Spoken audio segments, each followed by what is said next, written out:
জানে না মাঝে মাঝে সাবধান ইউটিউব লাইভ আৰম্ভ হৈ গ'ল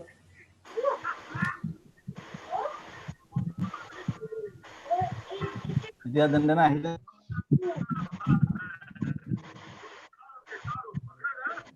এডমিট কৰো নেকি ৰব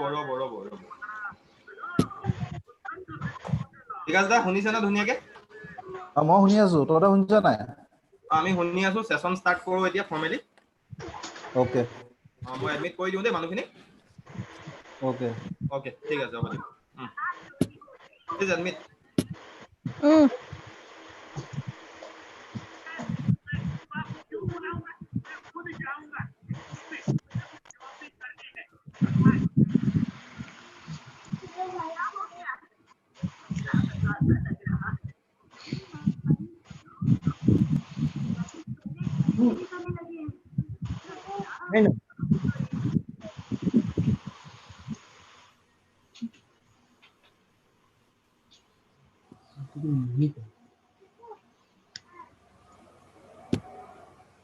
Ma'am, shall I start it? yes Okay. A very good afternoon to everyone. I, Prasenjit Bogavati, joint organizing coordinator of this national workshop on research methodology, welcome you all to this post-lunch session.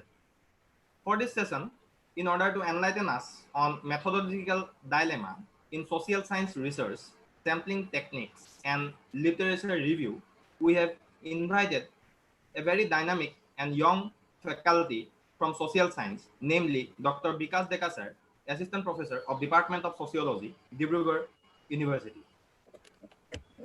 Welcome, sir. Dr. Vikas Deka completed his post-graduation in sociology and thereafter PhD in the topic Problems of Elderly in the Rural and Urban Settings, a sociological study based on Dibrugarh and Dhemati districts of Assam from Dibrugarh University. His key area of interest is research methodology, tribe and ethnicity, and social movement. He has also completed a UGC-funded research project on problems of AZ in India and Bangladesh, a comparative study. Dr. Deka has an experience of more than 15 years in the field of teaching and research, within which he has successfully guided a few MPhil and PhD scholars. Dr. Deka has more than 30 research publications in various referred journals, national seminars, and international conferences. To name a few among them are community life of the aged in the flood-affected area, empowerment of women through Panchayati Raj system, crime against women police in the police profession, a sociological study, social exclusion, ethnic crisis, and ethnic conflicts in Assam, role of NGO in promoting and functioning of self-help groups in Assam, a case study of 4 NGO in a flood-affected districts, and many more. In addition to the above, Dr. Deka has acted as resource person in various workshops on research methodology for social science and national seminars organized by esteemed universities and colleges of Northeast India. So, with a hope of learning a lot from you, sir, I request you to take over the session. Okay. Thank you, Prosen. Sorry for the delay due to some technical problems. So at the very outset, I would like to offer my sincere gratitude to the organizer for giving me a platform to share some of my thoughts on research methodology. I am supposed to speak today on 3 important areas of research. That is, first one is methodological dilemma in social research. Second one is on review of literature and its importance in preparing a research design or formulating a research design. And finally, some highlights will be on the sampling procedures or on the sampling techniques that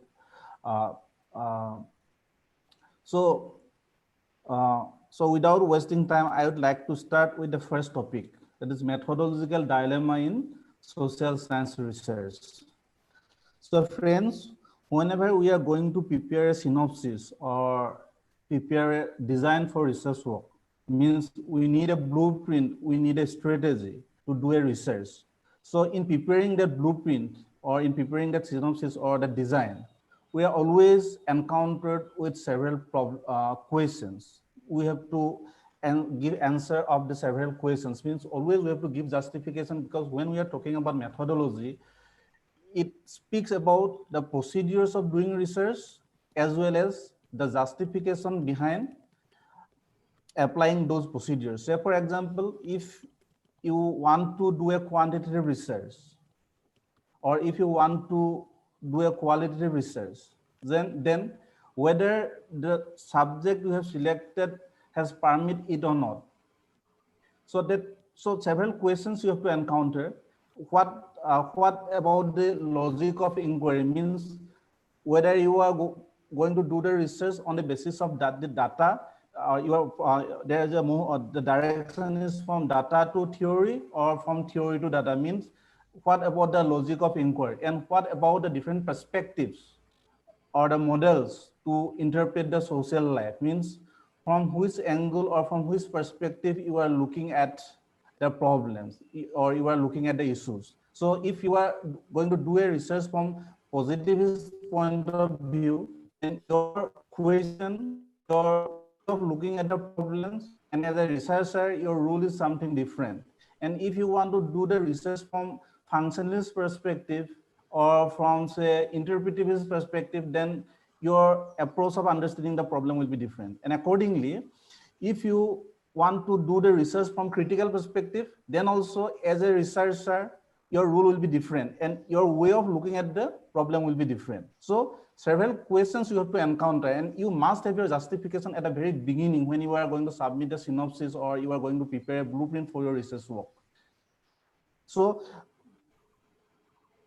whether you are going to conduct a qualitative research or quantitative research, that question is very important. Why? Because a group of scholars, they're always encouraging to go for qualitative research. Sometimes a group of, if you will place in a forum where the focus is more on the quantitative research, then at many times the knowledge that has been constructed by the qualitative researchers seem to be irrelevant. So these questions are very pertinent, very important.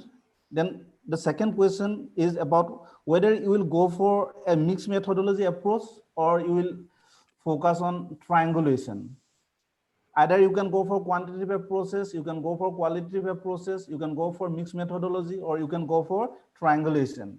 So again, what about the logic of inquiry you have preferred for? Means your study is demanding for a deductive logic of inquiry, or your research is demanding for an inductive logic of inquiry. It means a lot. Means at the very beginning of your work, you must have clear knowledge about the methodology you are going to apply in your research.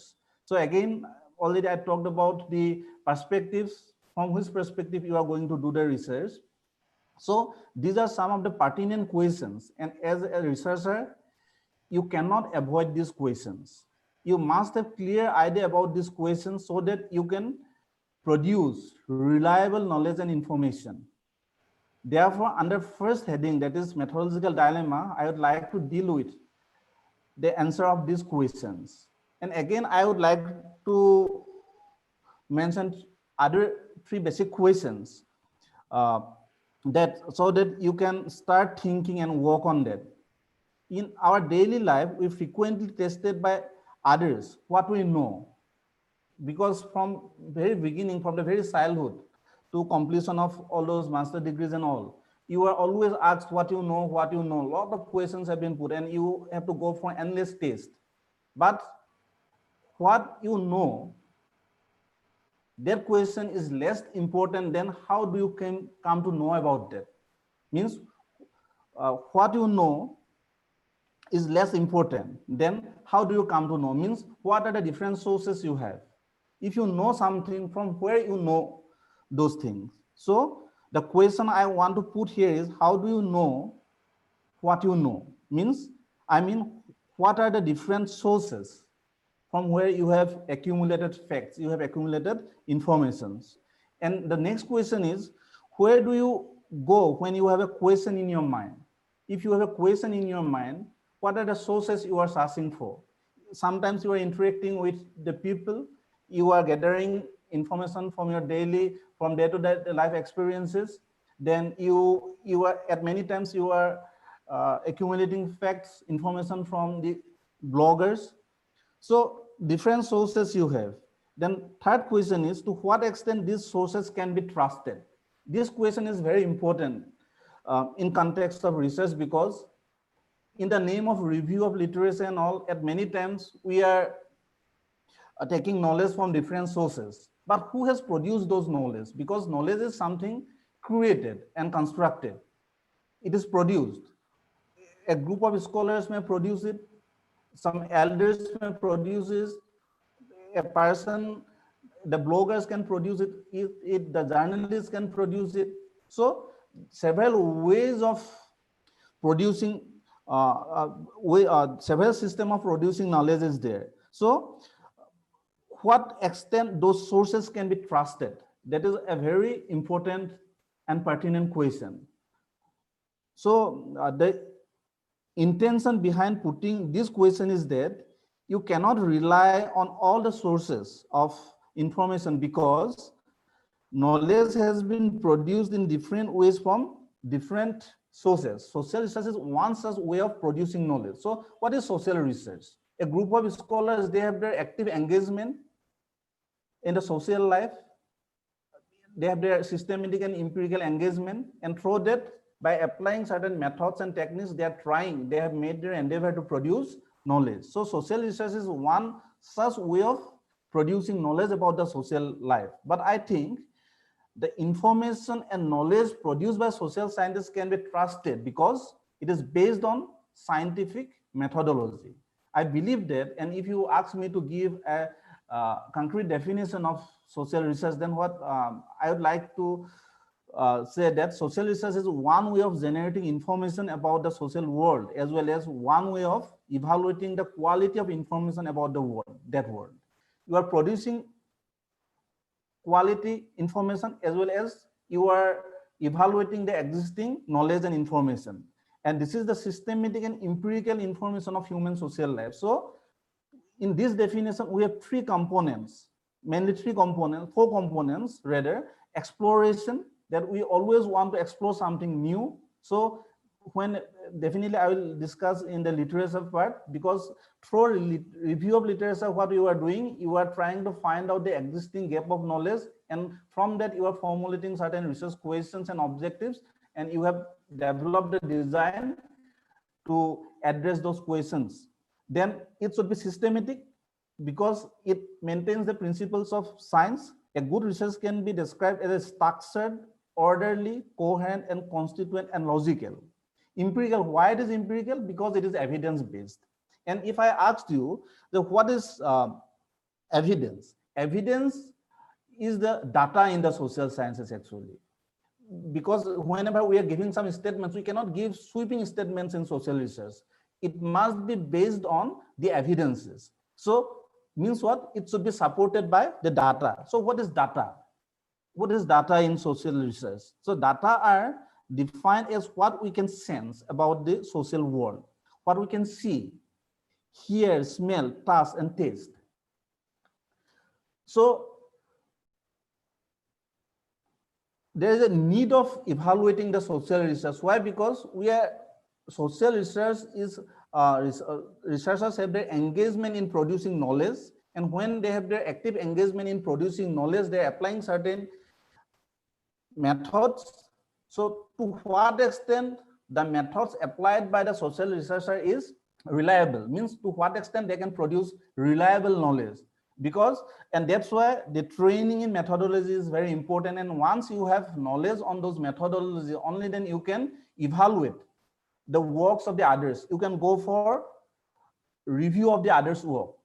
Without having training on research methodology, it will be a very difficult job to evaluate the works of the others or to review the works of the others. So while social research is an excellent method to generate information about the world, not all social research is of high quality.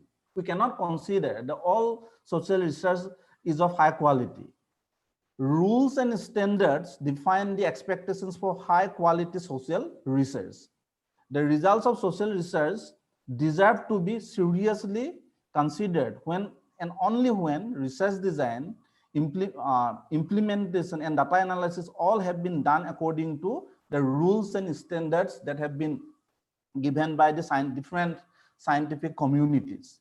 So although there are many variations in how these studies have to be conducted, but certain consensus is there. And since it is systematic and scientific, so the sub-communities of researchers more or less, they're talking about some similar kind of rules and standards. And it is almost same. Whether a research is good or bad, and whether knowledge produced by a researcher is reliable or not, to judge it, we need methodological thinking. So methodological thinking is very important. How to do research, that can be learned only when you will start to think methodologically. So how to do research, we have to think first. We must be guided by the methodological thinking. And after guided by the methodological thinking only, we can proceed for conducting a research. So how to think about the research, that is the area where I want to have my intervention, and that's why the topic that has been given to me, that the methodological dilemma in social research. We are always in dilemma, how to do the research, what methods we have to apply, what logic of inquiry we have to apply, from which perspective we have to do the research, what should be the model of analysis of social life. So to take a decision, and to take a firm decision and concrete decision so that we can produce reliable information, reliable knowledge, we need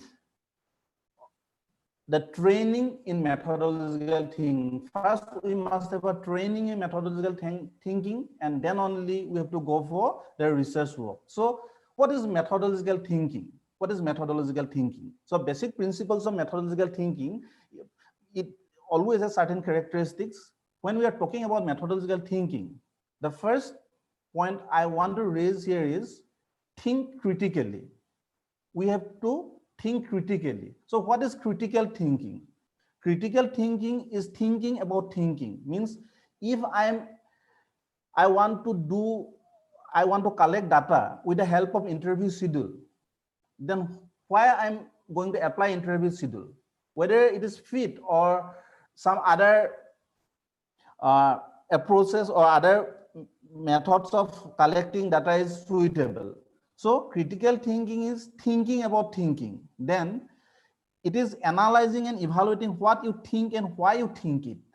If I'm thinking in a particular way, then why I'm thinking in that way? Then it means not accepting information simply because you trust it or you agree with it or like the information, and not rejecting information simply because you disagree with it or dislike the implication. Means if you like the informations or if you agree with the informations, you are accepting it, or if you and if you have some kind of easiness in implementing certain plans and implementing certain methods, then you are accepting it, accepting that information or that knowledge, then definitely that will not be considered as critical thinking. Critical thinking requires thinking about biases. And when we are going to do a research, always we have some kind of biasness. That may be a personal biasness because I'm trained in a particular context, in particular socio-historical context. I have developed some kind of understanding, and that values may influence my thinking. And sometimes I'm belonging to a particular scientific community, I'm belonging to a particular institution, the codes and conduct, the values, the ideology of that institution or that scientific community may influence my behavior. And if I have to think critically, I have to go beyond that. I have to think beyond those institutional restrictions or limitations. So that methodological thinking is very important. Again, how to think critically, that is the first point about methodological thinking. Then treat all knowledge as tentative. When you have to go for any kind of scientific work, or if you want to think critically, then always you have to consider the existing knowledge as tentative. There is no absolute truth as such. If we want to refer the philosophers of science, Paul Feyerabend, then Karl Popper, Thomas Kuhn, then in their arguments, what they're saying that treat all knowledge as tentative. Tentative means you are not going to consider a body of knowledge as taken for granted, or it is produced by some dominant group of thinkers and that's why that has to be accepted. It is not like that. You must be very critical about the knowledge, and always we have to go for falsification. We have to disprove. Our attempt should be to disprove the fact. Then one of the other character of the critical thinking is understand the importance of each element of research design. When you will want to go for research work, you must have your understanding all the elements of the research, starting from the selection of the research topic to the report writing process. And as a researcher, we have to think both as a scientist as well as an artist. You may have knowledge about all the methods, techniques, and tools, but where to apply those techniques and tools, how to apply those techniques and tools. Because if a person is given an interview schedule to take interview of an individual, the findings of two researchers may not be same, because the way of taking the interview may vary from the person to person or from researcher to researcher. So how artistically you are asking the questions, it depends on that also. The conclusion depends on that also. And that's why as a scientist, as a researcher, you have to think both as a scientist as well as an artist. And you must have knowledge about all the social research tools. Understand the characteristics and consequences of methodological diversity, because we have methodological diversity. We cannot talk about one single method, technique, or tool. There is methodological diversity, and if you want to think critically, you must have your knowledge on all the methods, and then only you can take the decision. If you want to go for quantitative research, or you want to apply the quantitative methods of data collection, techniques, and tools, then you see at the same time you must have your knowledge on the qualitative methods, techniques, and tools also. Only then you can take the decision that this method, techniques, and tools will be appropriate for your research design or for your research work. So this means if you want to take any decision regarding any steps of research, you must be guided by the critical thinking. You must be guided by the methodological thinking. Then I want to proceed to the next point, that is foundations of social research. Means where I want to focus on three basic components of social research, that is data, concepts, and theories. So in any research, what we are doing, whether it is a quantitative research, qualitative research, or from any perspective you are doing the research, but always we are trying to draw the relationship between the concept, data, and the concept, and the concept and the data. So social research is about the relationship among the data, concepts, and theories. So what is data? Already I have mentioned. So data have three dimensions. There is variation in data content. It is based on thinking, feeling, behavior. Variation in its origin, that is, it may be produced by a researcher, or it may be naturally occurring, or variations in data form means it may be quantitative in word, in numbers, or it may be qualitative in words. So concepts, what is concept? Concepts are abstract ideas that cannot be sensed because they do not have physical existence. For example, when we are talking about social identity, it cannot be sensed. It has no physical existence, but data helps in develop those concepts. Then when you are talking about theories, theories are systems of interconnected concepts that condense and organize knowledge about the social world. So whenever we are doing research, we are always trying to establish the relationship between the data and concepts or theories. So in doing research, there is two kind of movements, means there is two kind of logic of inquiry. means direction. When we are talking about the reasoning or the relationship between the data and the concepts, we are talking about direction of reasoning between data and concepts. So first one is deductive reasoning, where what we are doing, reasoning from a known principle to an unknown, reasoning from general to particular. Frequently the researchers have to encounter one question when they are submitting the synopsis or they are submitting their blueprint for research work, whether you have formulated a formal hypothesis or not for a study. Do you think that hypothesis is important for a study? So do you think that in all kind of research, formal hypothesis is important? Definitely not. In deductive research only, we need formal and workable hypothesis. Why? Because in deductive research, there is a movement from general to particular, from known to unknown. So you have a lot of literature. After reviewing the literature, you can come to a conclusion and you can go for some kind of speculations. You can go for some kind of assumptions about the findings of the research work. So in that case, on the basis of the existing literature, on the basis of the theoretical review, on the basis of the empirical review, we can formulate some kind of speculations, or you can formulate some kind of formal hypothesis for research.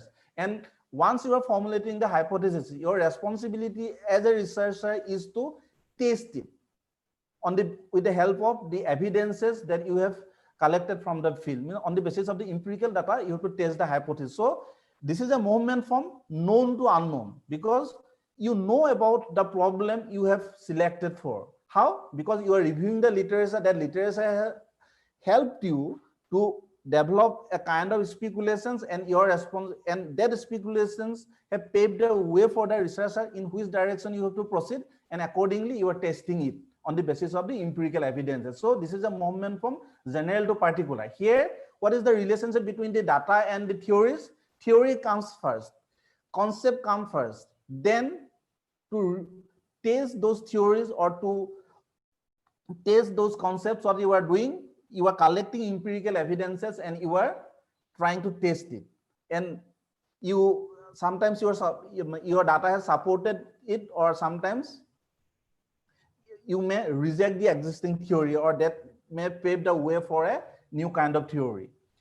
So reasoning, we must have our knowledge on the reasoning, that what is the in your research, what is the relationship between the data and the theory, data and the concepts. So whether you need a hypothesis in your research or not, it depends on the availability of literature. It depends on the existing body of knowledge. If there is sufficient body of knowledge about the topic to formulate some kind of speculations or hypothesis, then you can go for formulation of hypothesis. Otherwise, it is difficult, because at many times when the students have submitted their synopsis and they are asked why you have not formulated hypothesis, they are not in a position to give any answer. Where there is the need of hypothesis, why there is no need of hypothesis, that they must have clear understanding. So if they have that understanding, means they are in a position to draw the relationship between the basic components of the research, that is data, concept and theories. If they have knowledge on that, then only they can take a proper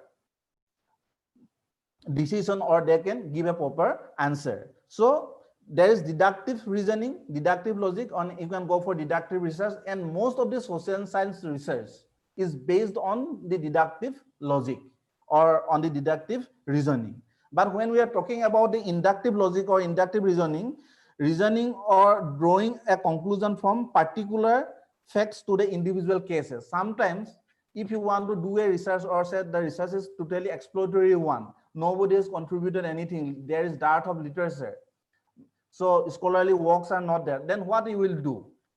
You are not in a position to go for any kind of speculations, or you cannot formulate any kind of hypothesis. So what you can do, your respondents or field evidences, the empirical evidences will help you to develop certain concepts or to develop certain theories. So what we will do, we'll enter into the field, we'll interact with the respondents with certain questions in our mind, with certain research questions in our mind, so that we can get the answer of those questions, and finally By interpreting those data, by interpreting those facts, informations, we can develop certain concepts or we can develop certain theories. So in deductive logic or in inductive logic, when we are talking about the theory is always known as the grounded theory, because theories lies at a grassroots, at a ground. People will give you the informations, and on the basis of that, you can develop a theory. So in doing a research, you must have your knowledge on this logic of inquiry, means direction of reasoning. And in preparing a design, if you have understanding on this direction of reasoning, only then you can take a proper decision what methods, techniques, and tools you are going to apply for your research work. Then similarly, the next important point in social research, and always we have dilemma, that models of social life and models of social research. So as social researcher, we always have our engagement in doing research, but how we are looking at the things. If I'm a Marxist thinker, my way of looking at the same social fact will be different from that of the interpretivist perspective. Or if I'm going, if you are a critical theorist, or if you are a follower of the critical perspective, then you are going to look at the phenomenon from different angle. So there are different models, different ways of looking at the society. If you want to study the classroom behavior of the students, then what you will find, you can look at that phenomenon from critical perspective, from interactionist perspective, and even from positivist perspective. And if you are a positivist thinker, your way of looking at the point at the classroom behavior of the students, and if you are an interpretivist, your way of looking at the same fact will be different. And as a researcher also, your rule will be different, and the very objectives of the research will also be different. So before preparing a synopsis, before preparing a research design or preparing a blueprint, one must have clear knowledge about the models of social life and the models of social research. So I want to deal with the positivist perspective first. The basic positivist question is, how does society influence people? For the positivist thinkers, I'm not going to the history of the root of the positivism, or you as a student of social sciences, you must be familiar with those things. But I want to focus on the basic arguments of the positivist thinkers in context of doing research. So what is the basic positivist question? What the positivists want to know? They want to know how does society influence people. For the positivist thinkers, all the individuals are cultural drops. They are the product of the society. They are the product of the social structure. Whatever you are doing from morning till night, everything has been regulated by the system. Everything has been regulated by the structure. And that's why the scholar like Durkheim, the sociologist like Durkheim, they are saying that even suicide is a social fact, because a person is forced to commit suicide. Why? Due to the force of the structure, due to the force of the system. So we all as individuals, we are the cultural drops. Whatever we are doing, everything has been regulated by the structure. So the society is something sui generis. Society has its own existence. It is different from that of the individual. And if it is different, society can be considered as a thing. Society can be considered as an object. And if this is an object, then like that of the natural world, the society, the social facts, the social phenomenon can be measured. That can be objectively studied. So the positivist perspective assumption about social life, how they think about social life. What about their assumptions about social life? The basic positivist belief is that the social world is not different from the natural world. The social world and the natural world is same. There is no difference. Just as there are facts in biology as well as in chemistry, similarly there are facts in social life. A second positivist belief is that how people think and act is influenced by or determined by the society. What we think, how we act, how we behave, everything is determined by the society, which is a very abstract concept composed of other components such as rules, norms, socialization, and institution. So, since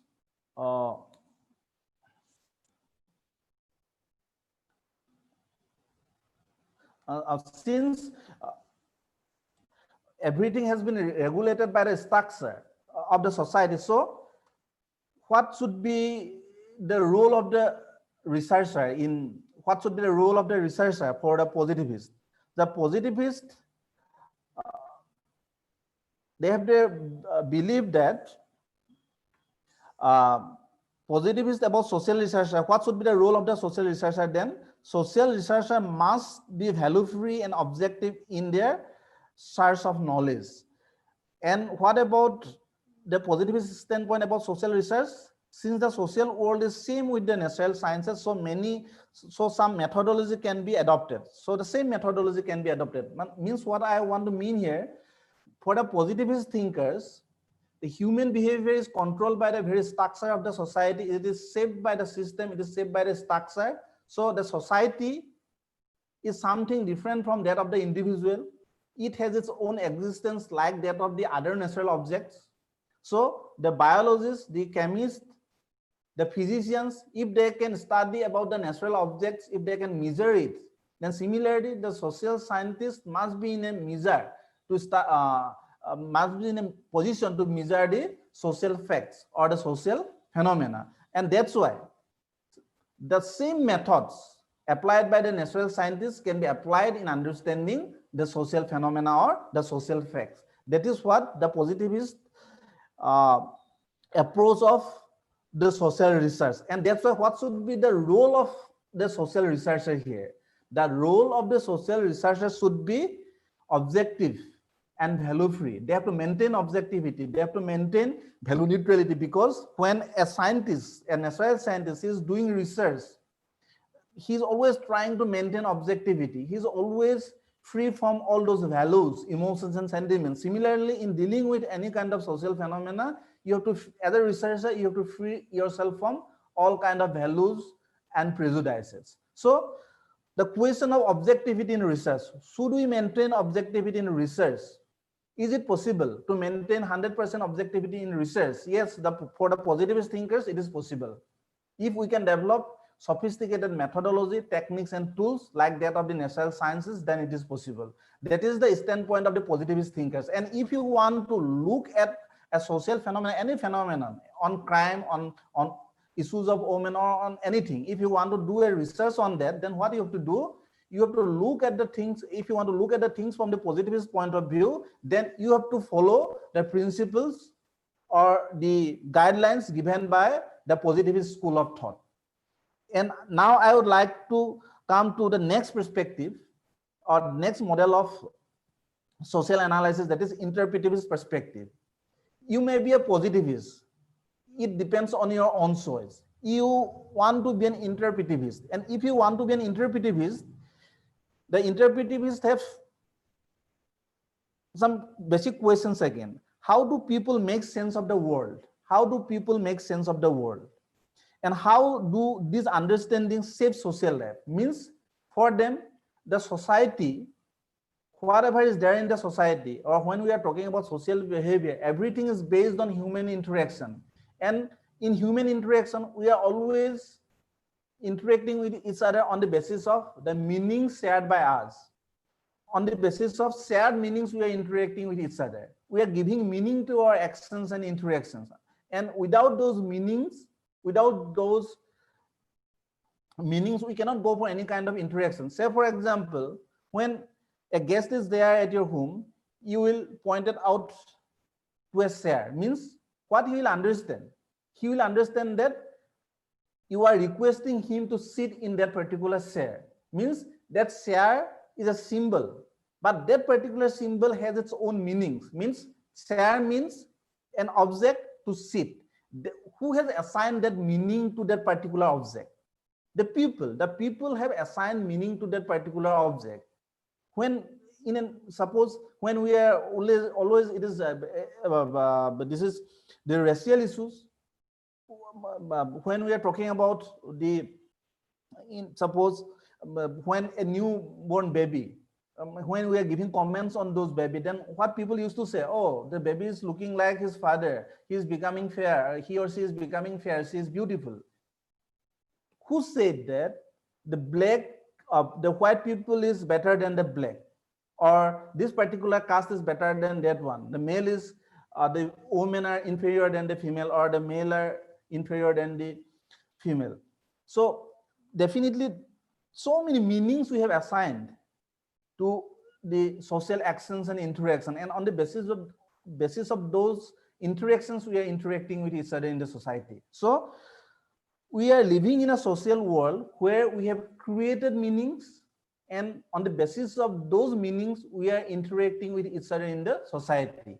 And if you are giving up those meanings, interaction is impossible. So the world that we are living is created. The world that we are living is constructed by the human interactions. So this interpretive perspective has its own tradition, starting from Immanuel Kant, Max Weber, to phenomenology, ethnomethodology, dramatology, Harold Garfinkel, Alfred Stoos. One must have understanding on those theories and their arguments, theories and their arguments, how the society is not something external to the people, as like that of the argument of the positivists. The interpretivist thinkers, they're saying that the society, whatever is there in the society, that has been constructed, that has been created. So instead of focusing on how the society has shaped the behavior of the individuals in the society, we have to focus on how the individual interaction has shaped the very system or the structure of the society. So the positivist standpoint and the interpretivist standpoint is totally different. The positivist wants to study the human behavior, and in doing that, they're saying that the structure has shaped the behavior of the individuals in the society. But in interpretive perspective, they're saying that the society is based on the human interaction. This is the human interaction who has produced the society. So their assumptions about social life is that social and natural world are distinct, they are not same. Whereas the positivist thinkers, they are showing that they are same, but they're saying that this is distinct. How do people create meaning? How does the meaning we create shape us? Who creates meaning? What are the characteristics of meaning? How do system of meanings once created influence human understanding of the world? Means we are creating meanings, we are creating norms, we are creating values. You do this, you do that, and finally those meanings, norms, values have shaped the behavior of the individuals in the society. So what should be the role of the researcher here? So the role of the researcher should be, the goal is to understand the meaning of socially constructed reality. Means in our society, if there is gender discrimination, then what kind of discrimination is there? That will be the question for the positivists. But if you want to do the research from an interpretivist perspective, then your question should be how those inequalities come into exist as such. How in a particular historical point or in a particular context, those things have been created, those inequalities have been created, because by birth all are equal, but there become inequalities persist, exist. How? Because that has been created and constructed. So if you are going to do the research from positivist perspective, your question should be what are the problems, what are the factors, what are the forces. But if you want to do the research from interpretivist perspective, your question will be something different. How those inequalities, those phenomenon come into existence, that will be the question of the interpretivist. So we must have understanding on the interpretivist school of thought also. Then one other model of analyzing the society. So what we are doing in interpretive, if you want to do the research from interpretivist perspective, then it is difficult to maintain objectivity, because assume to be meaning making, how human are considered as meaning-making creatures whose own values and bias will influence their research. So now I would like to go to the next model, that is the critical perspective. So from critical perspective, why I'm saying these things, these models, because when you are formulating the synopsis or research design, at that very moment, you must have clear knowledge whether you are going to do the research from positivist perspective, interpretivist perspective, or you are going to do the research from the critical perspective. So in critical perspective, what we are doing, the basic critical questions: how does society oppress particular group of people? How does inequality influence consciousness? Means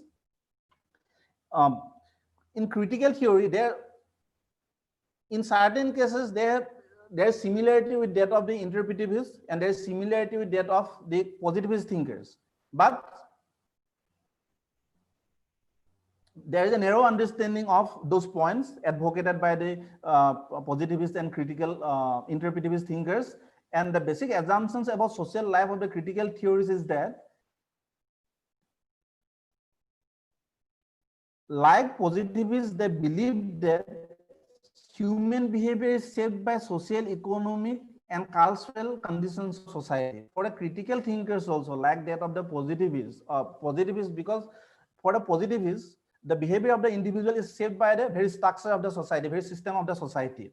But here also, the critical theorists, they have their belief that the human conditions or the behavior of an individual is always regulated or shaped by the cultural, social, and economic conditions where he is born and brought up. Then, like that of the interpretivist perspective, critical perspective is concerned with the meaning is shaped by real objective relations and how society works to oppress group of people. Means they are saying that in critical theory, what they're doing, they're saying that they're creating some, at the very beginning, what they're doing, they're considering the society or the population. They have divided the population into two, that is oppressor and the oppressed, and it is different from the other two perspective because they begin by dividing the world into two types of people, oppressor and the oppressed. And if you are a critical thinker, then what will be your understanding about research? The ultimate goal of research from critical perspective is to change the world by empowering the oppressed people. Instead of focusing on objectivity, focuses on engaged research. So say, for example, the feminist scholars, they have their engagement in doing research for the rights of the women. They want to emancipate the women from those patriarchal domination and patriarchal exploitation and discrimination and all. And but as we are talking about the objectivity, maintenance of the objectivity in research, but here there is a kind of engaged research. They engage with those oppressed class, oppressed sections of the society, and why they are doing their research. What is the goal of their research? They want, through their research, they want to emancipate those marginal sections of the society, those oppressed sections of the society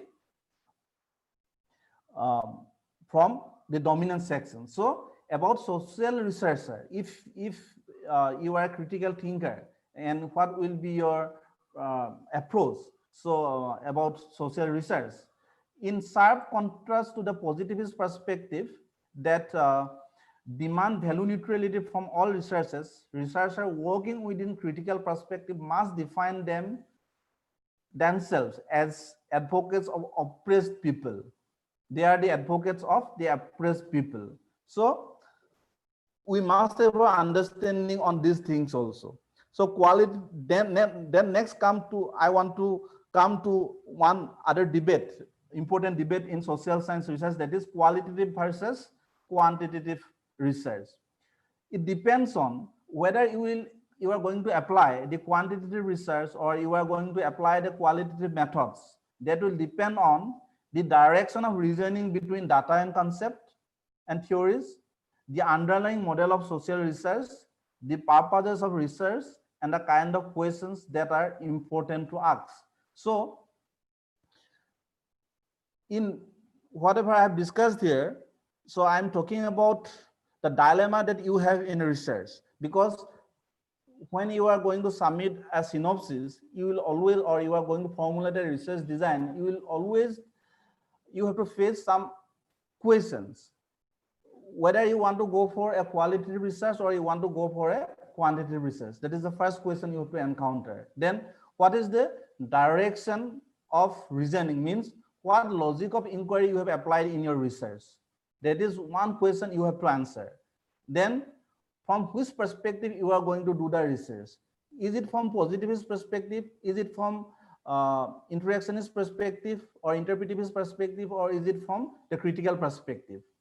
So that will help you to take the decision whether you will go for the quantitative methodology or qualitative methodology. Otherwise, it will be a very difficult job for the researchers to take some firm decisions or correct decisions about the methodology.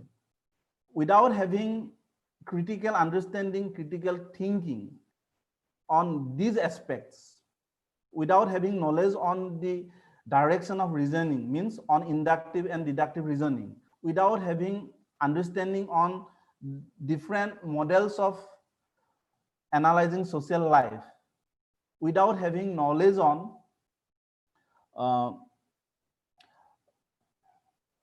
their debates or their interpretation and debates, it is always difficult. So when a new student, a researcher, he wants to do a research, and he at the very beginning he submitted his synopsis, and after 2 or 3 years there will be a alienation from his own research work. Why? Because then he starts to realize that I did these and these mistakes in preparing my design, in formulating my research work. And when we are talking about methodology, at the very beginning, I told you that methodology means, method means the procedure of doing research. The procedures may be of several kinds. And you are applying certain procedures, not according to your own wish. For everything, you have to give justification. You are responsible for applying those procedures. If there is wrong something, if there is limitations in your work, you are responsible as a researcher. So it is your responsibility to give justification. And if you start to think methodologically, and if you are starting to develop knowledge on these aspects, what I have revealed here, especially on the different models of understanding the social life. What about the positivist view? What about the interpretivist view? What about the critical perspective? What about the logic of inquiry? If you have clear knowledge on these things, only then you can give defense. Otherwise, it will be a very difficult job for you. And you cannot publish works in reputed journals, because in the review part, I'll come to that. When you are sending some research papers, you are sending your research paper to some scholarly community. That scholarly community is sitting there to evaluate your work, whether that research is methodologically fit or not, whether that research is perspective was okay or not, whether you are applying proper approaches or not, whether you are applying proper reasoning or not. And if you fail to give justification in your writings, that research scholarly community is going to reject your paper. And once that has been rejected, after completion of 3 years, after completion of 5 years, if you are not in a position to produce or share your knowledge in a scientific community where you are a member, that is questionable. So this is what I want to share with you. I was in a hurry because already I have, due to some technical problems, I have lost 30 minutes. So if you have some problems, you have some queries, you can ask. So this is the first part.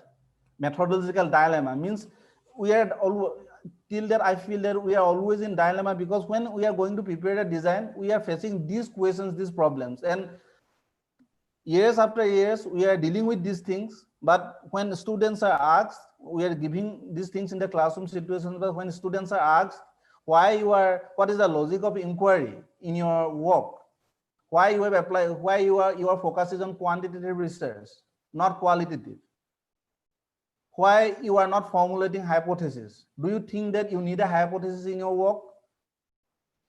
What is the perspective? Whether this is positivist. If positivist, then focus should be on quantitative methodology. If interpretivist, then focus should be on the qualitative methodology. And if you are focusing on critical theory, then focus will be on mixed methodology. So one must have clear understanding on these things. Otherwise, they cannot give justification. And that's why when always the guides have to defense, the supervisor have to give defense to the scholars. When he's asked why you are not formulating a hypothesis, his mom, he's not giving any answers. So these things means the philosophical part, the theoretical part, that is very important, because that will give us the opportunity to think critically. That will enhance our methodological thinking. Without methodological thinking, one may be very expert in taking interviews, one may be very expert in or one must have information about the different method, techniques and tools of data collection, but mere understanding on those application of those techniques and tools will not work. You have to take firm decisions, you have to clear about the logic, perspectives and directions of reasoning, and other only then you can evaluate. Since I'm going to the next part, that is the review of literature. When you are reviewing a literature, when you are going through the articles of the others, by going through the writings, by going through the narratives, you must be in a position to take the decision. Yes, this study is quantitative. This study has been done from the positivist perspective. This study has been done from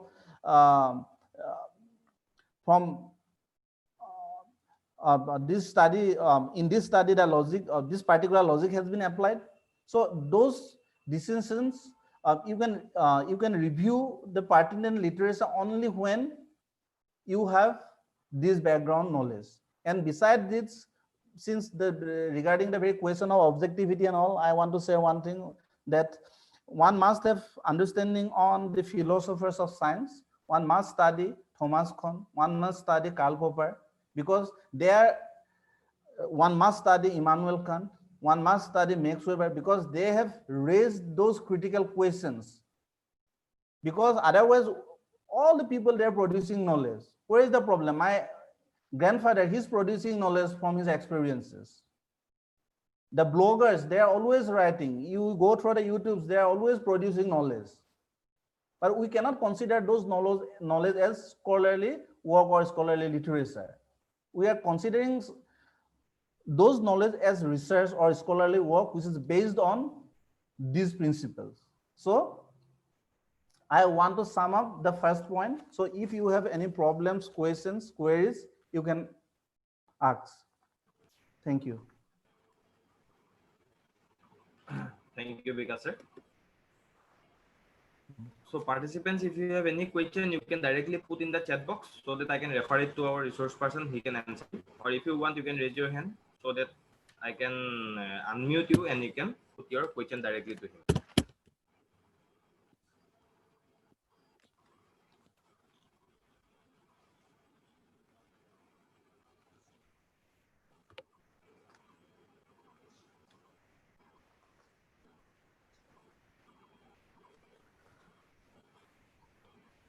Okay, if there is no question, then I would like to go to the next part.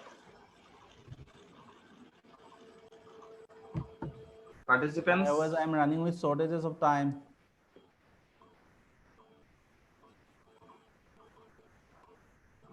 So not getting any question, neither I'm seeing any raised hand. Okay, so, okay. I think so we can take a break, because in the agenda we also have a break for 10 minutes. Okay, okay, okay. So we can take a break of 10 minutes and we can resume just after 10 minutes. Okay, okay. So it is 4:57 in my mobile. So we'll be resuming at 5:07. Okay, okay. Okay. So please, participants, please don't get disconnected. Otherwise, it will be again a difficult job for us.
ঠিক আছে।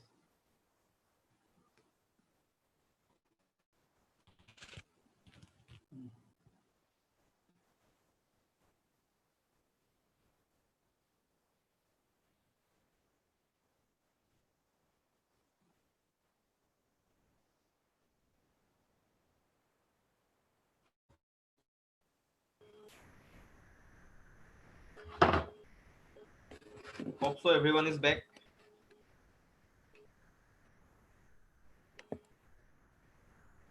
Because sir.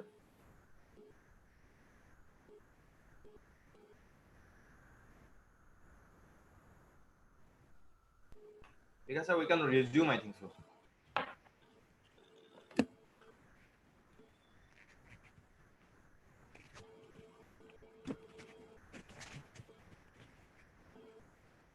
শুনিছা না? Hello'? Hello'? Because sir. Okay.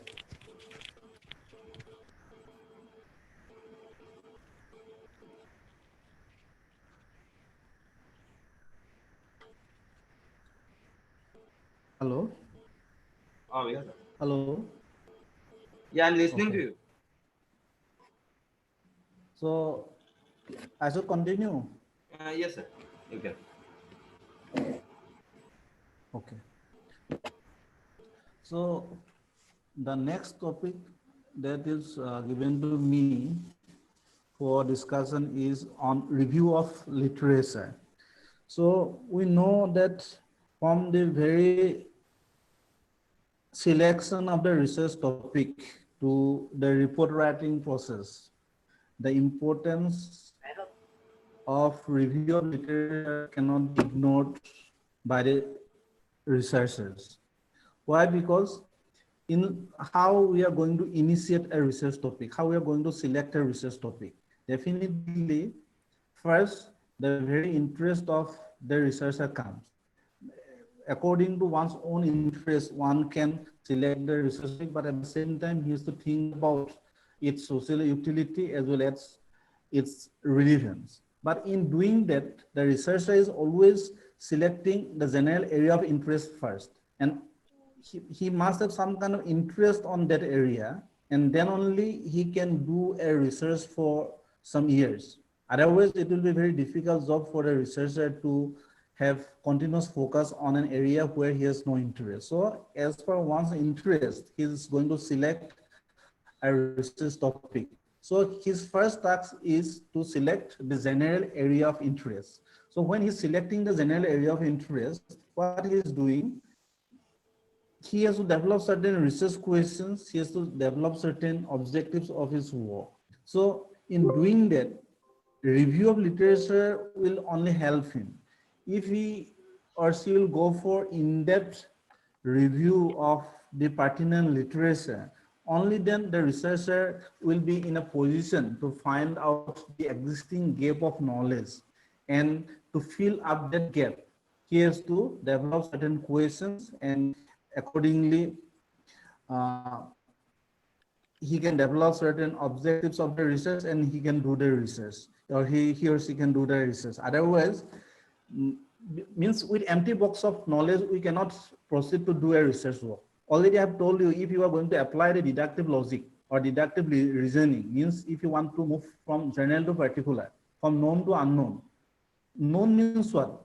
You have to go through the existing literature on that general area of interest. And after going through those literature, in-depth study, in-depth interpretation only, you can find out the existing gap where the study has not been conducted. Because at many times what you will find, without reviewing the literature, if you want to do a research at the very beginning, because students are always in a hurry at many times for their degree, and what they are doing in a very short span of time, without doing in-depth research or in-depth review, they are preparing the research questions, they are formulating the objectives, and they are submitting the synopsis. But when you will go further and you start your research, so what you will find, that the questions that you have raised, the research objectives that you have formulated, has already been answered by some other scholars. and you cannot contribute anything new to the existing field of knowledge. But why you are doing the research? Because you want to contribute something new to the existing body of knowledge. You are belonging to a scientific community. You want to add something new to that field, to that subdiscipline, to that scientific community, and that's why you're doing the research. So your task, your responsibility is what? Your responsibility is to find out the existing gap of knowledge where the study has not been conducted. And that gap you can identify only after reviewing the literature on the general area of interest. And after identifying the gap, you can formulate a research topic, you can formulate the research questions and objectives of your study. Similarly, in selection of, likewise, in selection of the research topic, in other steps also, in formulating research questions, in formulating objectives, in designing the methodology, in writing the report, in all the steps, you need help of the literature review. Means you need knowledge. Otherwise, with empty box of knowledge, without having grip on the area you have chosen for the study, it will be a very difficult job for the researcher. So when we are talking about the inductive logic of inquiry, if you want to go for inductive research also, then also after interpreting the data, when you are finalizing the report or you are trying to conceptualize the things, then also for cross referencing you have to go through the literature. And so the research, review of literature is very essential. But what is literature? What is literature for us? What is meant by literature? Can we consider the knowledge that is available in the newspaper, in the gazettes, in the journals, in the magazines? In the magazines, all can be considered as review? Definitely not. Here, literature means scholarly literature. We are referring to the scholarly literature. So what is scholarly literature then? So the scholarly literature refers to the literature that has been produced by and produced for a scholarly community. That has been produced by and produced for a scholarly community or a scientific community. The knowledge that is available in the alternative sources, you cannot rely on that because it is not based on methodological intervention. There is methodological limitations. Why we are focusing more on the research evidences, why we are relying when government is going to implement certain plans and programs. Why they are focusing on the works of the researchers. Why they are relying on the researchers, because it is based on some systematic study. It is based on some empirical evidences. It is based on data. And that has been certified by some scholarly group of thinkers or by the scholarly community. And that has been published in some respected and reputed journals. And those scholarly works has been should be considered as literature in doing a research, in conducting a research. In abstract, scholarly literature contains the total sum of current social scientific knowledge about the world. What is available about the social world? What about the availability of knowledge about the social world? And that knowledge should be based on scientific investigation. That knowledge should be based on systematic investigation. The alternatives, the other sources, we cannot rely. Yes, we are depending on the narratives when we are doing a research. We are depending on the oral history. But that too we have explored methodologically. We are not depending on, or we are not focusing on the common sense knowledge. We are not focusing on the sweeping statements. It is evidence-based. We are focusing on the evidence-based knowledge. And that's why in abstract scholarly literature, scholarly literature contains the total sum of current social scientific knowledge about the world. But in concrete, the scholarly literature has three general characteristics. When we are talking about the scholarly literature, we must have our focus on three general characteristics. First, it contains research and theory that primarily has been written by and for members of scholarly communities. Now, without having prior knowledge on the area, on the field, it will be very difficult to interpret or to understand the scholarly literature. Why? Because that has been produced by a group of scholarly people, and that has been written by and for the members of scholarly communities. And you have to raise yourself to that extent. Only then we can understand. And that's why reading a book and the articles in the journals, understanding of the articles in the journal is different, always different. So there are scholarly communities of sociologists, there are scholarly communities of criminologists, there are scholarly communities of gerontologists, and so on. So again, there are scholarly communities of people interested in particular topics, such as somebody may be interested in identity, somebody may be interested in gender studies. So if you want to contribute something to the field of gender, then you have to be expert. You have to write scholarly for a scholarly group of people or for a scholarly community. Then second characteristics of the scholarly literature is that the scholarly literature appears in some specific places. It is not published here and there. It is published in some specific places. It is in books and journal articles whose assumed audiences are members of the scholarly communities concerned with the topic of those books and journals. Say, for example, if you are interested in diasporic studies, or if you are interested in criminological studies, or if you are interested in gender studies, you have your own audience. And the people, those who are writing, for them also there is audience. There is reader, there are readers. And for those readers only they are writing. It may not be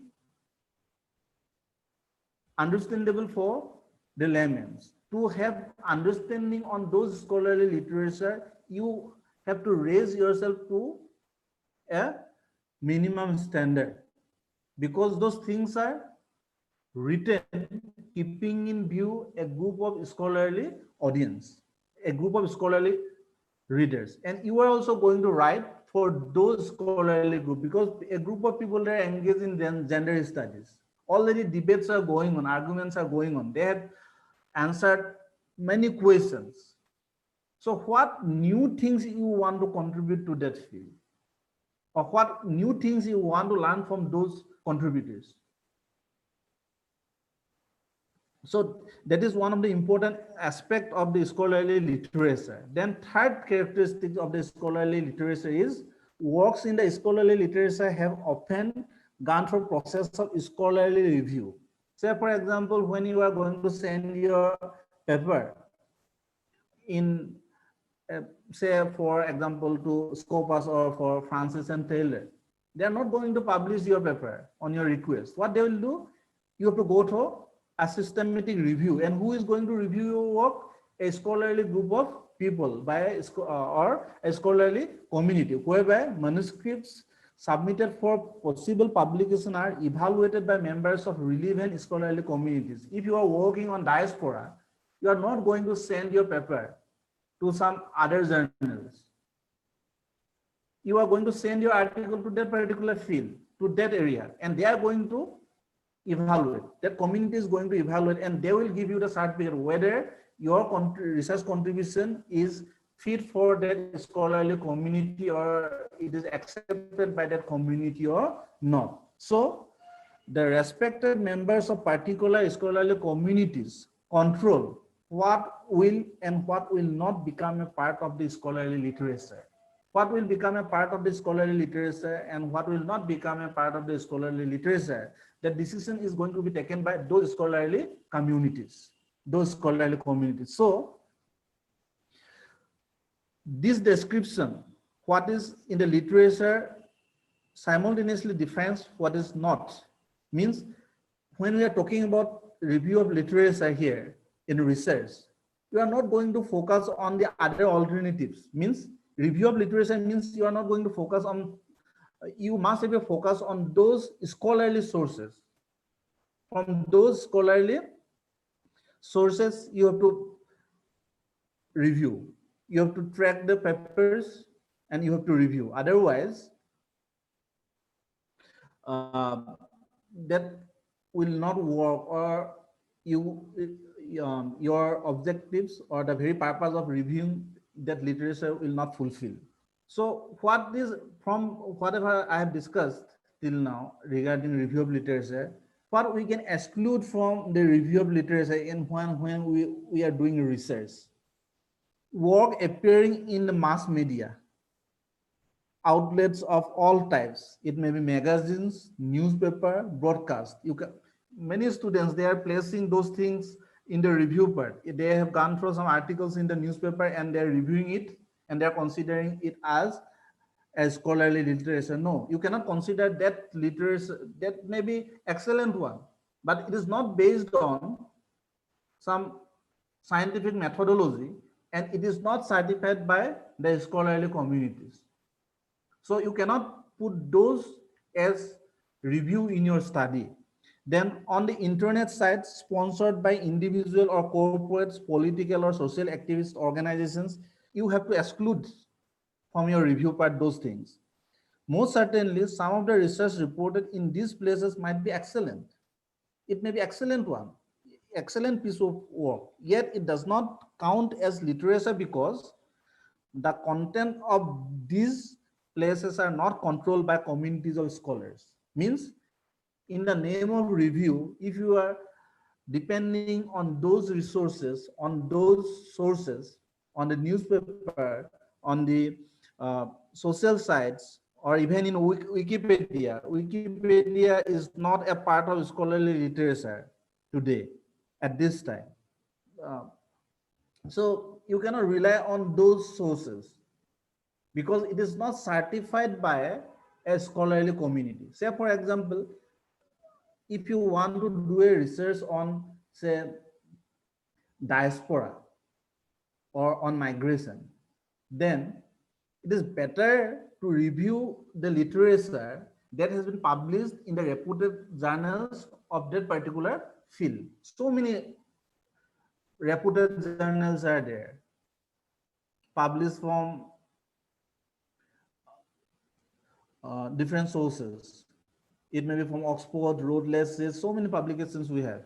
So those publications have been certified by a group of scientific community, a scholarly community. Since that has been certified, so you can rely on that to some extent. But the things that have been published in newspaper and other sources, you cannot rely on those things. So that cannot be considered as scholarly literature, and better to exclude those things from your research, from the review part. Some data you are taking some data from those sources, it's okay, but from where they are writing included those data, those information. So definitely you can find out the main source, the primary source. Then the definition just I offered leads to that. Whatever I'm speaking about the scholarly literature, whatever the words I have shared with you, it seems that scholarly literature has an image of elitist. Means the definition just I offered leads to an image of the existing literature as elitist. Means an elite group of people, an elite group of scholars, they are certifying that this is literature and this is not. And you have to depend on those certification. So it seems that review of literature in research is some kind of elitist, some elitist kind of thing, because it is limited to knowledge generated by scholars and evaluated by scholars as important enough to be published. Because a group of scholars, they are saying that this publication is okay, this publication is okay. They have certified it, they have accepted it, and that's why that has been counted as scholarly literature, otherwise not. So definitely it has its elitist sense, but yes, that is true. And there are good reasons to criticize the process leading to the publication in such places. And you can put forward your own arguments to against this elitist trend. Because members of scholarly communities can become isolated from concerns of people outside these communities. Community members may become biased.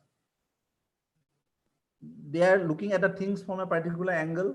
They are not recognizing your angle, your perspective. So your paper may not be fit in publication, in publishing those scholarly forums. So what is included in the literature is excellent, and what is not included is worse. It is very difficult to decide. If means your work is published in a reputed journal, it does not necessarily mean that your work is excellent and your work has not been accepted by a scholarly community and your work is worse. It is not like that. It is not like that. It is very difficult to take the decision. So in high quality research necessarily produced by people who are members of scientific community. Is high quality research necessarily produced by people who are members of scientific community? Definitely answer is no. Is the process of scholarly review or location in a respectable academic journal a guarantee that the work is high quality? Definitely the answer is no. So the lesson we must learn is that you must take the critical stance on everything you read and not merely assume that academic credentials or particular publication site is of high quality. Means when you are going to review the literature, you should not consider it as taken for granted that whatever is published by the scholarly communities that have to be accepted and others things have to be rejected. You have to develop your critical thinking. What I have discussed in the in my first part of my lecture.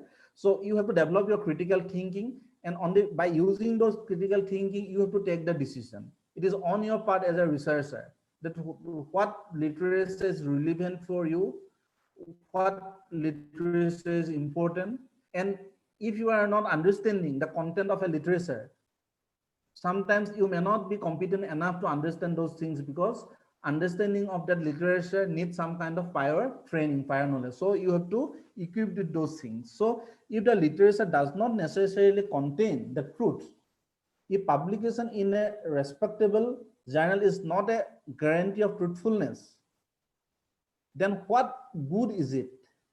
To that honest question, I would reply with the honest answer that scholarly review is better than the most common alternatives. So even the works that have been published in the scholarly literature is not always acceptable if you are going to look at the things critically. But I think it is far better than the alternatives that the common alternatives you have. So how review of literature will help you in research? So first point I have raised here is that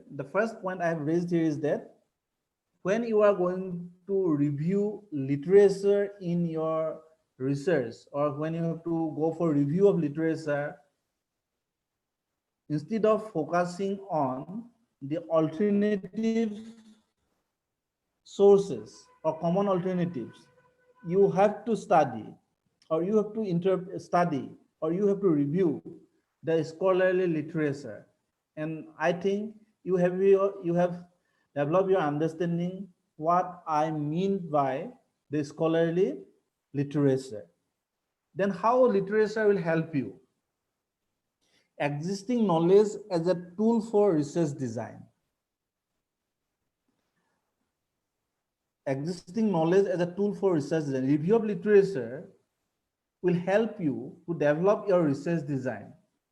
If you want to do a research on any area, and if you start to review the literature, that literature will help you to formulate the research questions, because The literature will tell you where the study has not been conducted, where the questions have been addressed, and accordingly you formulate new questions, new objectives, and you can proceed for your work.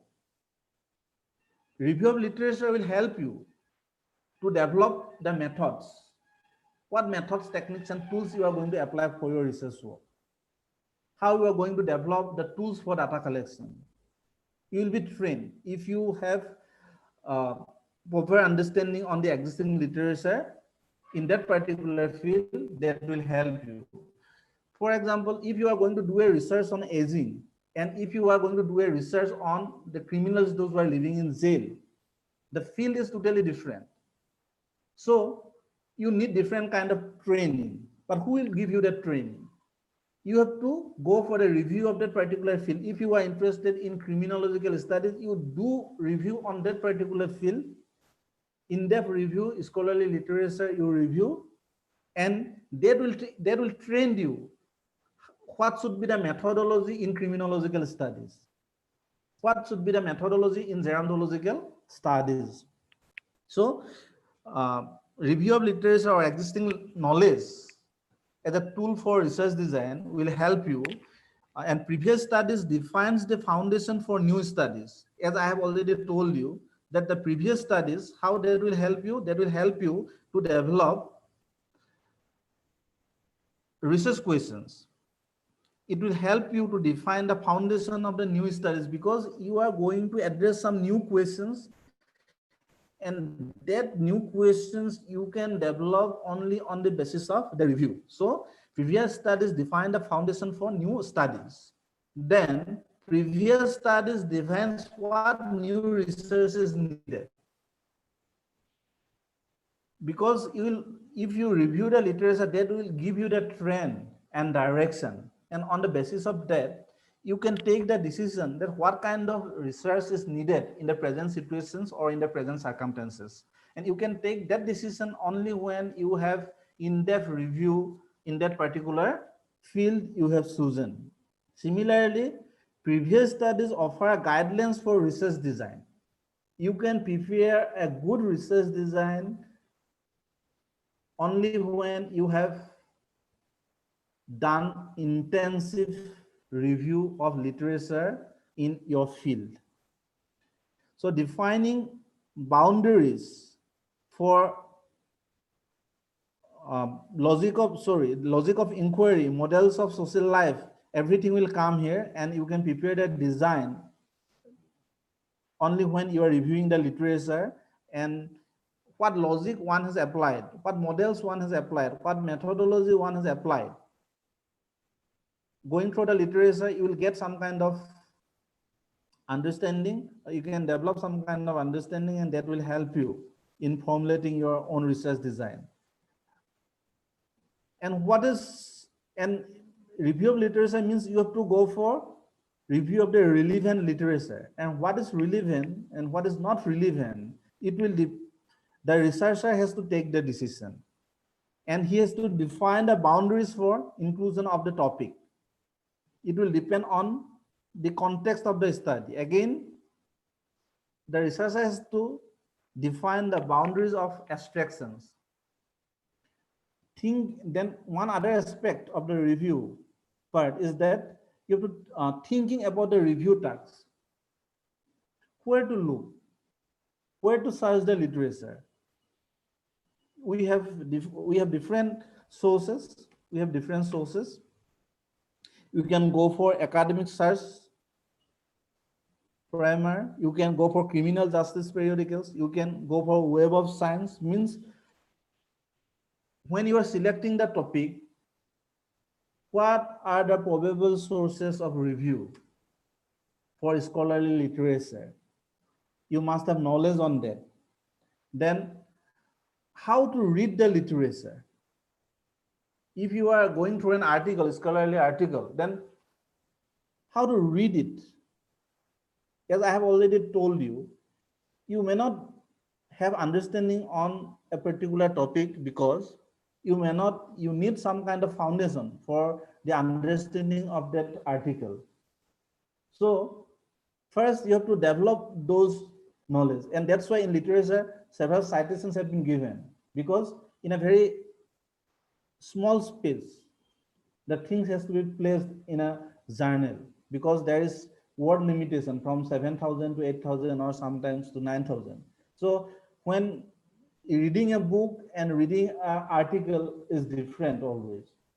So since things are given in a very compact, in a very small space, so you are given citations. So you have to go through those citations when you are reviewing the literature. Means what I'm saying, how to read literature.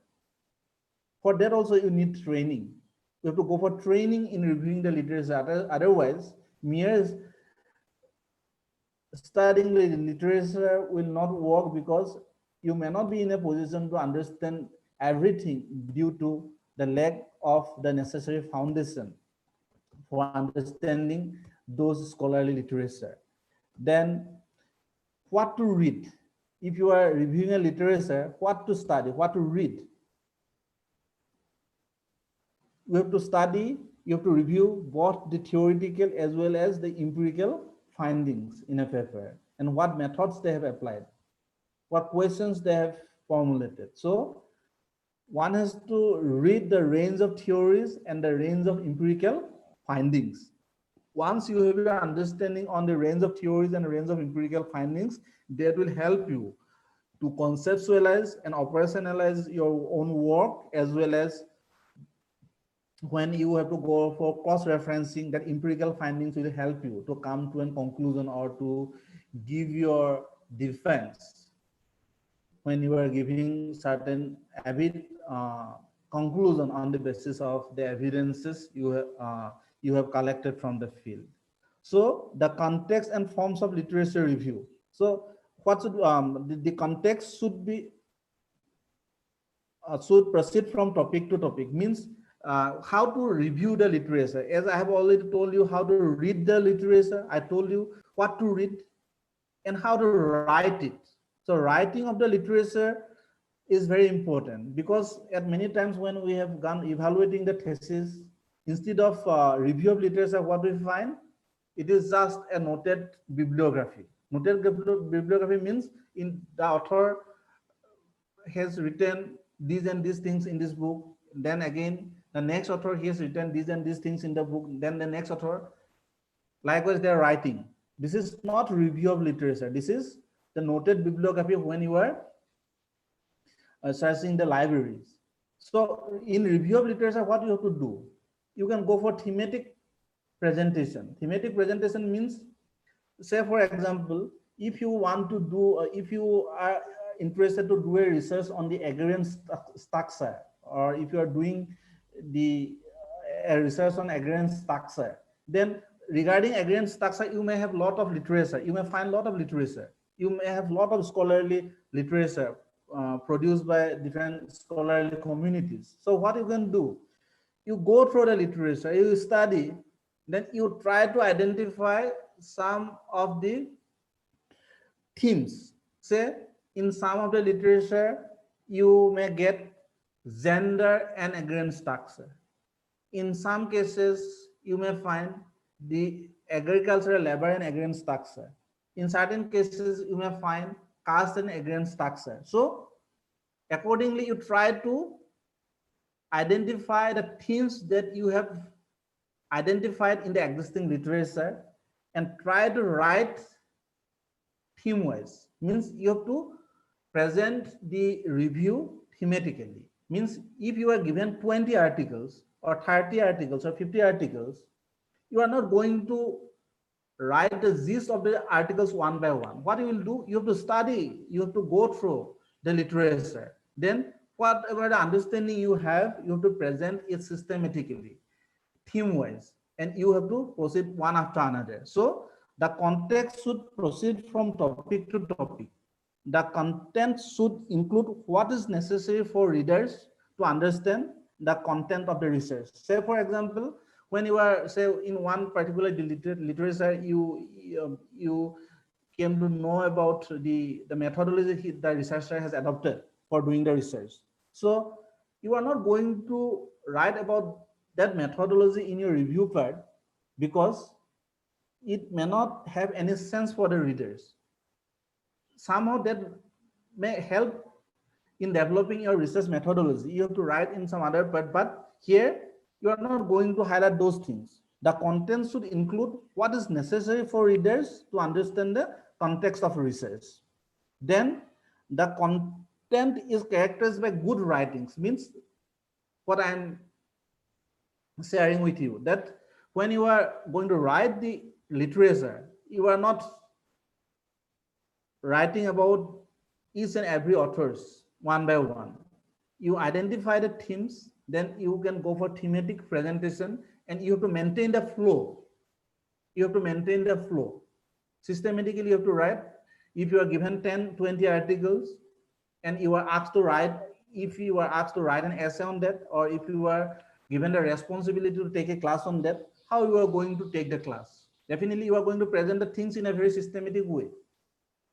You are not going to highlight each and every scholars. You are going to speak about the content, theme-wise, and accordingly you have to write. So the content is characterized by good writing, should be characterized by good writing, and the content is properly cited. Means whatever you are writing in the review, that should be cited. Citation should be given. So literature review and research design. Already I have mentioned you about the relationship between the literature review and the research design. Research design, since you are going to, in the name of research design, you are going to prepare a blueprint. You are going to prepare a strategy for a research work. So in preparing the design or blueprint, you have to answer many questions.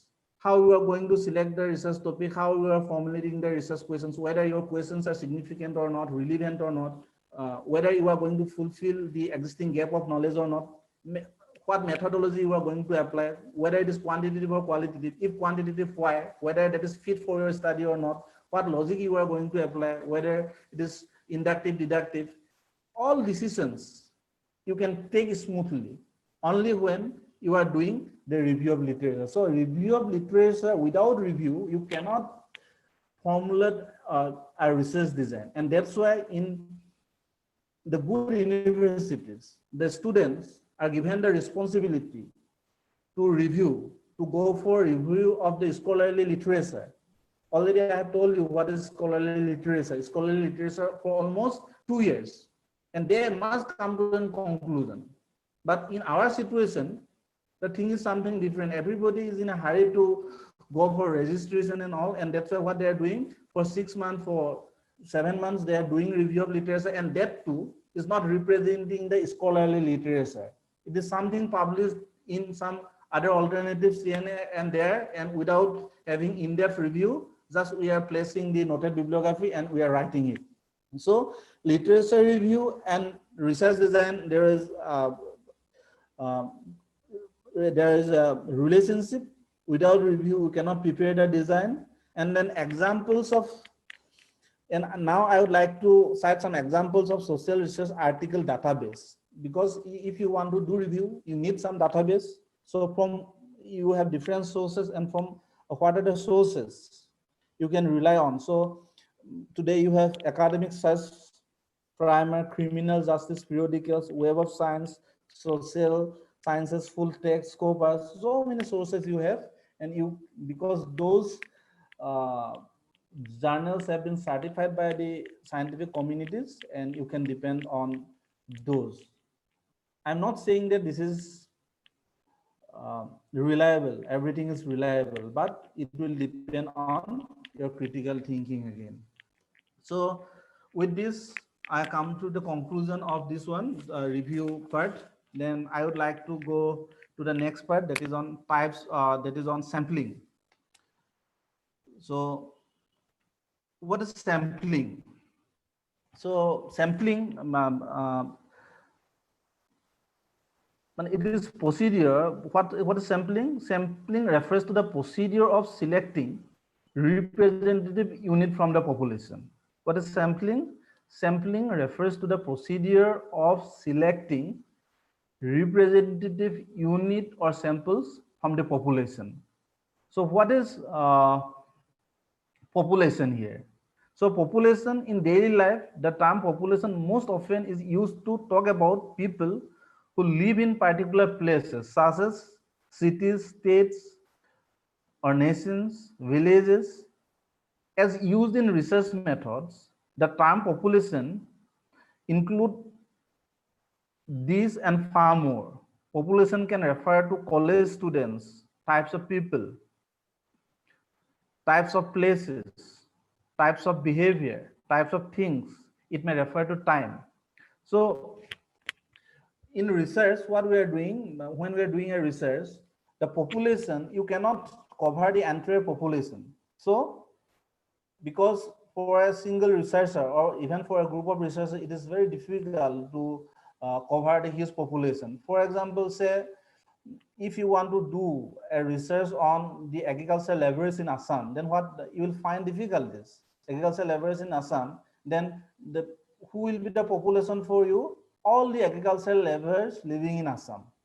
So you cannot, as a single researcher, you cannot interview all the agricultural laborers, and it is very difficult job for you. So how you are going to select representative unit from that population? That procedure, different procedures we have, different techniques we have, those procedures are known as sampling procedures, and the unit, the sample, the individual cases that you have selected from the population is known as samples. So instead of studying 400 respondents of 400, a population of 400, you can study on 20 respondents or 20 samples if you can select representative unit from the universe. So different sampling techniques, procedures we have. As a student of social sciences, you are familiar with these things. So I would like to go to the types of sampling directly. So sampling, we can divide it into two mainly: random sampling or probability sampling, then non-random or random sampling or probability sampling, non-random or non-probability sampling, and one we have that mixed sampling also. So in random or probability sampling, each and every unit have its equal opportunity to select as a sample from the universe or population. Each and every unit have equal chances. Say for example, in a classroom, 50 students are there, and if you are going to apply the random sampling procedure to select the samples, then each and every unit, student of the classroom, has its equal opportunity to select as a sample for the study. And this sampling technique has several procedures. You can depend on grid numbers, depend numbers, and so random sampling is possible only when the universe is homogeneous.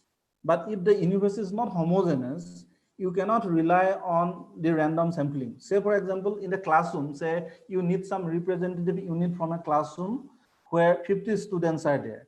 50 students are there, and you want to study on 10 students, and you want to select representative unit from the total population of 50. So what you can do, if you are going to depend only on the simple random sampling and you are doing lottery, or you are using the other techniques for simple random sampling, then it may represent only the boys or it may represent only the girls. If in the classroom both boys and girls are there, then your very probability is there, very chances are there to select only the boys or only the girls. So that 10 cases or that sample, 10 samples or students, you cannot consider that they are representing the whole classroom. So since the group is not homogeneous, both the sexes are there, both male and female students are there. So in that sense, what you can do, you can go to the next sampling technique, that is the stratified random sampling. Since the group is not homogeneous, so what you can do, you have to make some strata of the heterogeneous group into some homogeneous group. Say you divide the boys and girls in the classroom. So the boy say 30 students are there, then girls 20 students are there. So boy, it represents a homogeneous group, then girls, it represents a homogeneous group. And from each category, if you are going to select 5 and 5, total you are selecting 10, then 10 students representing both the whole class, because it represents both boys and girls. So you can develop different criteria for selecting representative samples, class wise, caste wise, income category wise. You can select the sample. So random sampling or probability sampling, we are saying, because each and every cases have the equal opportunity to select as a sample for the study. So in simple random sampling, the group should be homogeneous one. In the stratified random sampling, since the group is heterogeneous, so you have to make some strata, you have to make some homogeneous group, then you have to go for selection of the samples with the help of simple random sampling. Then again, stratified random sampling is divided into proportional stratified sampling and disproportional stratified sampling. Say if the population size is this, and what proportion you are going to select a sample, and in certain cases that proportion may not be maintained, and in that context we are considering it as disproportionate stratified sampling. So in random sampling we have cluster sampling also. So cluster sampling, what happens, since sometimes the field or the area, the population may be very big one, so you can make it into some cluster. It may be at single stage, it may be a double stage or multi-stage. Say for example, the example that I have cited, if you want to do a research on the agricultural labor in Assam, say you have purposefully selected Noga district for doing the research, then what you will do, you have to select representative units from the total population, because say in Nagaon district a sizable population is a sizable agricultural labor population is there. Say for example 2 lakhs, you cannot do a research by covering the 2 lakhs population. So what you can do, you can select some samples. So how you are going to select those samples? So first you are going to divide the whole district into certain clusters, and from each cluster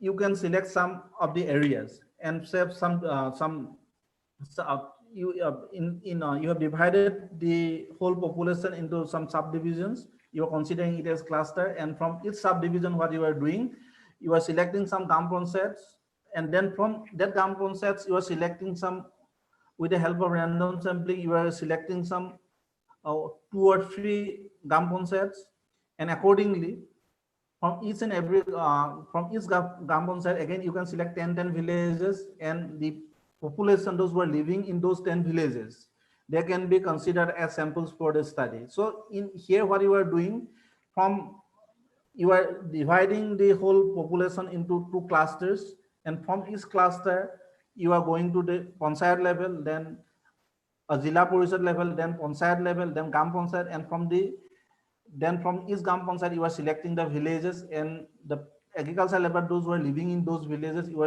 are going to select them as samples for study. So what you are doing here, you are doing the research you are selecting the samples by following different stages. So it may be in one stage, single stage, then it will be considered as a single cluster sampling. If it is at 2 stage, then it will be considered as double cluster sampling, and if it is as at multiple stages, then it will be considered as multiple stage sampling. So random or probability sampling is divided into simple random sampling, stratified random sampling, and cluster sampling. And stratified random sampling is again subdivided into proportional stratified sampling and disproportionate stratified sampling. Similarly, cluster sampling is divided in single stage, double stage, and multi-stage. And non-probability sampling, why it is non-probability sampling? Because here the individual cases, all the cases of the population or the universe have not the equal chance to select a sample for the study. And that's why what we are doing here, At many times it is known as purposive sampling, because and when you are going to apply the purposive sampling, you have to give justification, because at many times what we are doing, you are entering into a village. Say for example, if you want to do a research on a village and you want to know some basic informations, not necessary that you are going to interview the 100 families of the village and you are collecting the basic informations, how many schools are there, how many hospitals are there, how many families are there in the village. Not necessary. So what you will do, you know that instead of asking those people, if you are going to interview the headman of the village, you will get the necessary information from him. So purposefully you are focusing on the village headman and you are excluding the other units of the population or other families from a study. So what you are doing, you are selecting purposefully the headman of the village. Why? You are purposefully selecting because he, you know that you need some informations, and that particular village headman can fulfill your curiosity, or that can he can fulfill your demand. So you are purposefully selecting him. So when the population is known for you, when the respondents or units are known for you, that by asking these people we can get the informations, then in that sense you in that case you can apply the probability sampling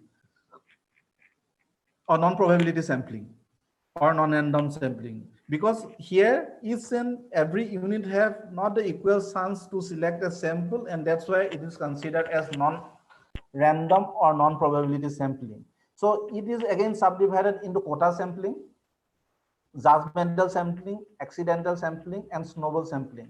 Quota means quota here. Quota sampling. What quota sampling? What does quota sampling means?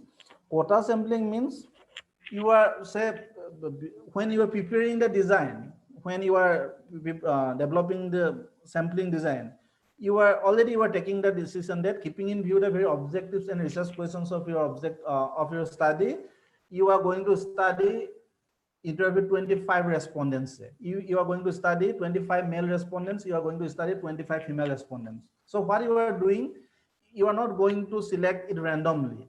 What you will do, you will take a position and you will look at the things from a particular angle. Say you want to know the information about the village, so whom you are going to ask, you have to fulfill that quota of 25 male and 25 female. Whoever is coming to you, you are taking their interview, but you are fulfilling that quota of 25 that you have fixed at the very beginning. So in that sense, that will be considered as quota sampling. And why it is judgmental sampling? Judgmental sampling because you know that by asking questions or by making queries to these people only, the very purpose of my study will be fulfilled. So this is judgmental sampling. So again, similarly, one other non-random sampling is the accidental sampling, and it is mostly used by the journalists when they are taking interview here and there. Accidentally, whoever is coming in front of you, you are taking his interview. So that is accidental. And snowball sampling means when the population is not known for you. Say for example, you want to do a research on the women, those who are engaged in the profession of prostitution. So say in the women, those who are engaged in the profession of prostitution in Dibrugarh town, say. So it will be difficult for you to identify those women. So somehow you are identifying one, then by taking her interview, in interacting with that woman, she will refer to some other woman. You will go to that, then you will go to that, then you will go to that, and you are covering a sizable sample. So in that case, that sampling technique is known as snowball sampling. And in many of the covered studies, snowball sampling is very popular. Why? Because population, and many times population is not known for you. Say for example, if you want to do a research on drug addiction, you can go to the rehabilitation center, but people, those who are, you can identify people from those rehabilitation centers, but the people that are drug addicted, but they are not placed in the rehabilitation center. How you are going to take their interview? Because it will be very difficult for you to identify them, because nobody will reveal that he is drug addicted. So once you are identifying one person, you are taking interview, then through him you can go to the next, his peer group, then to the next. So that way you can cover a sizable amount of samples, that is known as snowball sample, and it comes under non-probability sampling or non-random sampling. And finally, like that of random sampling, non-random sampling, we have mixed sampling. And mixed sampling, because here we are focusing on systematic sampling, because it fulfills the conditions of both the random sampling as well as the non-random sampling. So these sampling techniques, how you are going to apply this, you may have knowledge on the sampling techniques, you may be well aware about these procedures, but again that will depend on the logic of inquiry you have applied for the research, the perspectives or the models of analysis you have applied for the research work, or the direction of reasoning you have applied for the research work. Means for sampling technique also, you have to depend on what I have stated at the very beginning. You cannot choose a sampling technique which is not fit for your study. If you are applying the deductive logic for your research, what should be the sampling technique and what should be the sample size for your study? If you are doing an inductive research or your study is based on grounded theory, what should be the sample size? It is not same. For a quantitative research, from a positivist perspective, if you are doing a research, you are focusing on quantification. So your population size should be bigger. But if you are doing an inductive research, if you are doing an exploratory research, if you are doing an inductive research, your population, or if you are doing the research from interpretivist perspective, your population size should be small, because you cannot go for in-depth study. You cannot go for taking narratives of 100, 400 respondents or 500 respondents like that. So in taking decisions, you have to understand in taking decisions regarding application of a particular sampling technique, you must have your understanding on the logic behind the application of these techniques. So what will be the topic of your research? What will be the research questions, objectives of your study? What methodology you are going to adopt, whether it is quantitative or qualitative? What reasoning you are going to apply, whether it is deductive or inductive logic? What perspective, from which perspective you are going to do the research? From positivist perspective or from the other perspective? Everything will determine the average steps of your research work. You cannot take decisions. Say, you are saying that no, in my study I am not formulating hypothesis. Why? Because you are not in a position to formulate hypothesis, or you are not competent enough to formulate hypothesis. That cannot be the justification. You are not formulating hypothesis only when you are doing an inductive research. And why you are doing an inductive research? Because existing literature, scholarly literature is not available. You are not in a position to go for any kind of speculation. And that's why you are entering into that field, you are collecting empirical evidences, and from that you are trying to conceptualize, or you are trying to develop theories, what we know as grounded theory. So in that sense, that may be the excuse. Yes, due to dearth of literature, I'm not formulating hypothesis, or I'm not in a position to formulate hypothesis. But if you study, if literature is available in your field, everything is there in your field, and you are not formulating hypothesis, then you are doing a great mistake. You will not be accepted by the scholarly community, and you cannot publish your work in scholarly world. So in terms of sampling also, because sampling is an important step, but it depends on the earlier steps. What is the research question? That will determine what sampling technique you are going to apply. Who will be your respondents? That will determine what sampling technique you are going to apply. What are the methodology you are going to apply? Whether you are going for in quantitative research or qualitative research, that will determine your sampling techniques. If you are doing in quantitative research and your focus is only on 30 respondents, logically that is not accepted. But if you are doing an qualitative research, you are doing an interpretative, you are doing the research from interpretative perspective, then what you can do, only on the basis of 30 respondents, you can do the research. You can complete your research work. So, dimensions of qualitative and versus quantitative debate, whatever debate we have, it depends on many things. If it is quantitative, then it should be positive research, positivist research. If it is qualitative, then it is interpretative. If it is quantitative research, then model of research is natural science. Means you need more samples, more respondents. And if it is humanities, then you may have a small size of population. If you are doing quantitative research, then focus is more on numbers. You have to go for application of all those quantitative techniques, statistical techniques and tools, and for that you need huge population, a huge size of respondents and samples. And if you are doing qualitative research, on the basis of narratives, you have to interpret the things. On the basis of oral history, on the basis of case studies, you have to interpret or you have to draw the conclusion. So you cannot do a research. You cannot dare to do a research on 400 respondents. It will take years, several years, even decade. So what you will do, you are going to focus only on a few representative samples, say 30, 40, 50. On the basis of 30 samples, you can complete a good research, qualitative research work. So if you are doing in quantitative research, your approach is deductive. And if it is deductive, your sampling technique will be different. If it is qualitative, it is inductive, and your sampling technique will be different.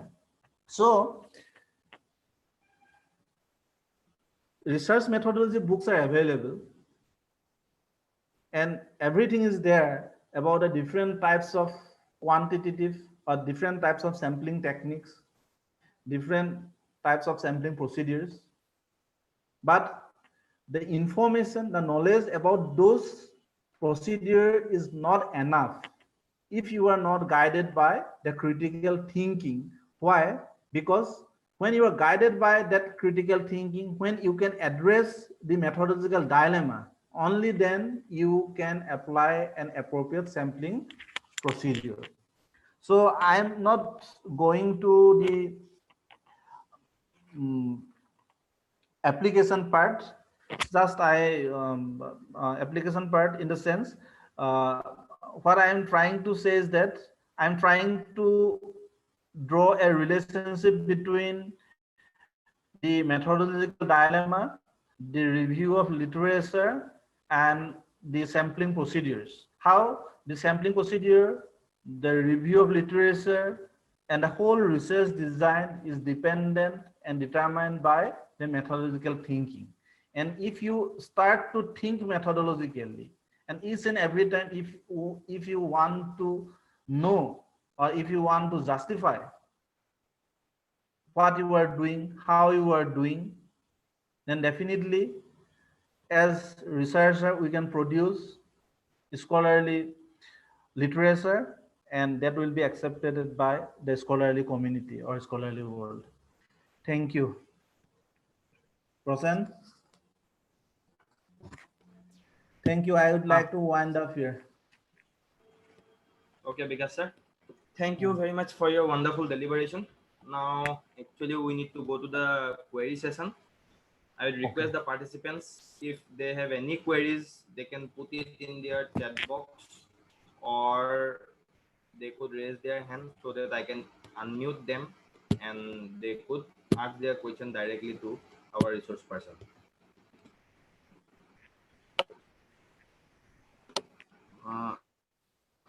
Till now, I am seeing only one question. That is, sir, is Shrodganga a reliable source? Is Shrodganga a reliable source? I have already told you that so many sources we have, because we have Shrodganga is also a database, lot of sources we have, but what to do, we have to take the decision as a researcher, and for that we must be in a position to read the articles critically, and for that we need the critical thinking, and that's why in my presentation I'm focusing more on the methodological and critical thinking, because review already in the review part I've shared that just reviewing, studying a literature is not enough. How you are reviewing the literature, um, on what area you are focusing, on how you are interpreting the content. For everything, you need a systematic training. At many times, we are giving only the noted bibliographies. This is not review. So your research question, on the basis of the research question, you have to take the decision, or your research question will decide what literature is relevant for your study, what is not. I have already told you that the scholarly communities have published some work, they have certified some work, but it does not necessarily mean that whatever is published in their, whatever they have certified, that is authentic. At many times, so many limitations are there in those writings even. So in Shrodganga also you can search, you can review, you can, because thesis, quality thesis from different universities are available there.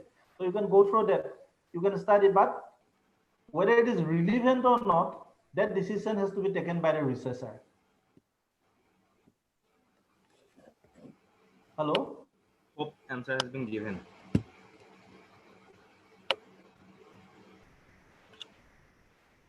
Yes, is there any other question?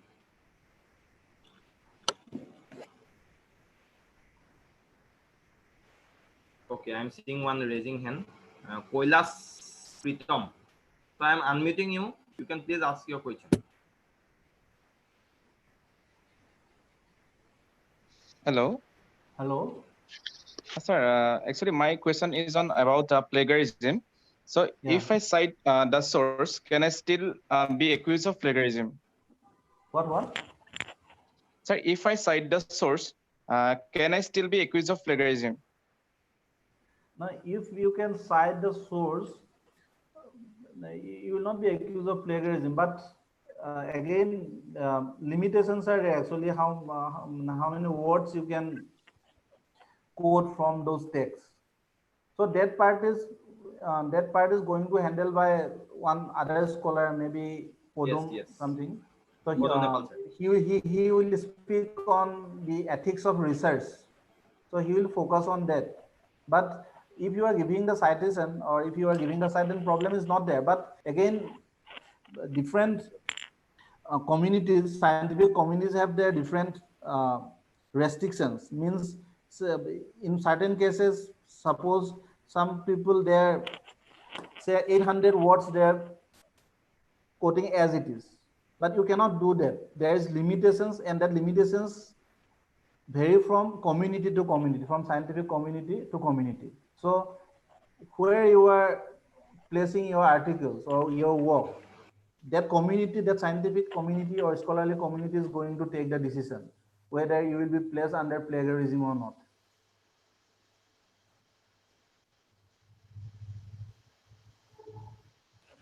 Yes, Mr. Kailas, I think so you got the answer. Okay, he got the answer. So another question from Tarun Gogoi. The question is, can peer-reviewed journal be biased in publishing articles? Can Peer-reviewed journal be biased in publishing articles?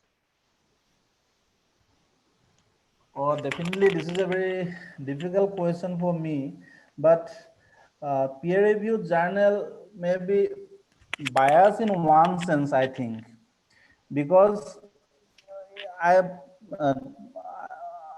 in my presentation, I have highlighted one point that if, because the people, those who are sitting there, or those who are representing the scientific communities, those who have produced those journals, if they have not aware about the ground reality, at many times the scholar, those who are writing from his perspectives, and although he has a justification, that may not be accepted for the people, those who are playing the role of a reviewer.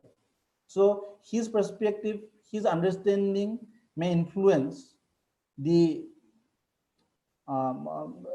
reviewer when he were reviewing the articles of the others. So his likings and dislikings may sometimes play a critical role, because his perspective may be something different, and the person, those who is trying to contribute a scholarly literature, his perspective may be different. So in that sense, biasness may come. Otherwise, when we are talking about peer-reviewed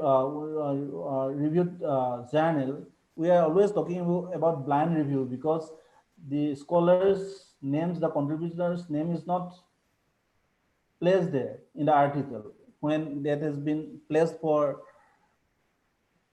review. So that biasness may not come, but the biasness may come due to the perspective. The biasness may come due to the understanding the reviewer has, and that understanding may differ from that of the scholars' understanding who has contributed to that field.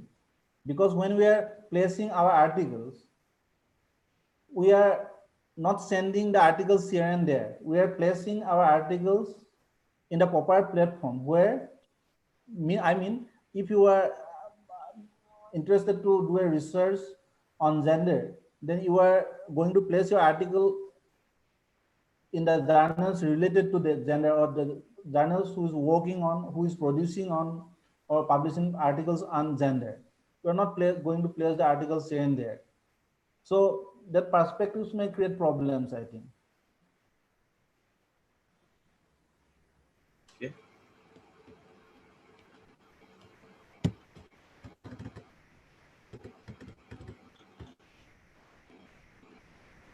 Yes, any other question? If there is no question, then we will be concluding it right now. Okay. Anyone who want to directly communicate with the resource person?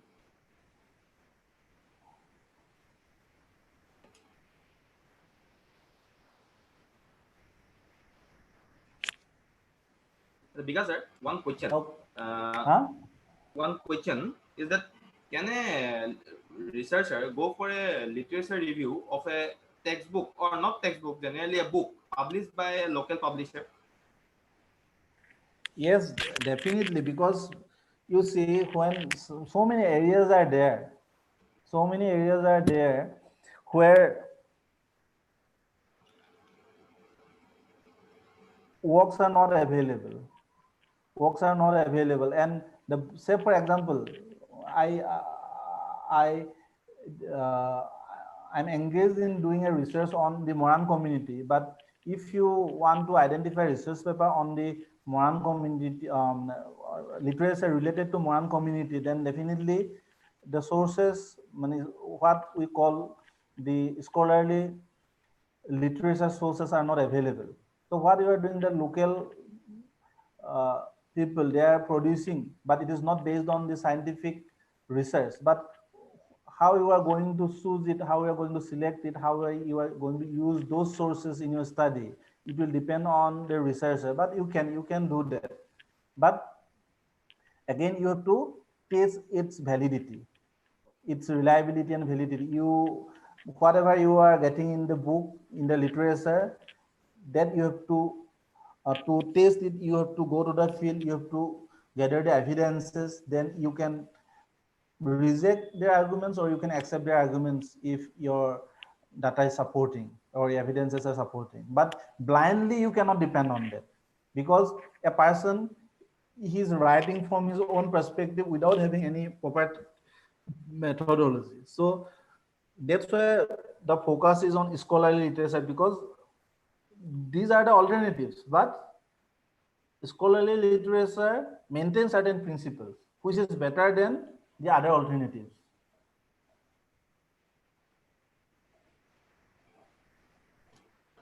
Okay. Hello? I hope there is no question. All the questions have been successfully answered, and hope all the participants are happy with it. There are many thank you coming from the participants to our honorable resource person. So once again, I'd like to thank our resource person, Vikas Dega sir, for giving his valuable time and for your wonderful deliberation within this short span of time of 2 hours. I know it's very, very difficult to cover up actually 3 topics like dilemma, then sampling techniques, as well as literature review, because for every topic you need at least 2 hours. So it is not a justice actually, but still you have wonderfully covered all the 3 topics, and for that I heartfully thank you on behalf of the organizing committee. I hope all the participants have enjoyed the session a lot, and this is reflected in the chat box because so many thank you are coming for you. And with this, I end up to this session. Thank you once again, Vikas sir. And small announcement for the participants. There have been some problem with the assignment and feedbacks, which I am seeing it in my group, WhatsApp group created for this particular workshop. So don't do anything regarding the feedback. Don't submit the assignment right now. I'll be sending you a message in the WhatsApp group itself that when you need to submit it and within what time you need to complete it. So till then, you please don't submit it and keep it just alone. I'll be sending the same to you. Okay, thank you. And with this, I end up to this session. Okay, thank you.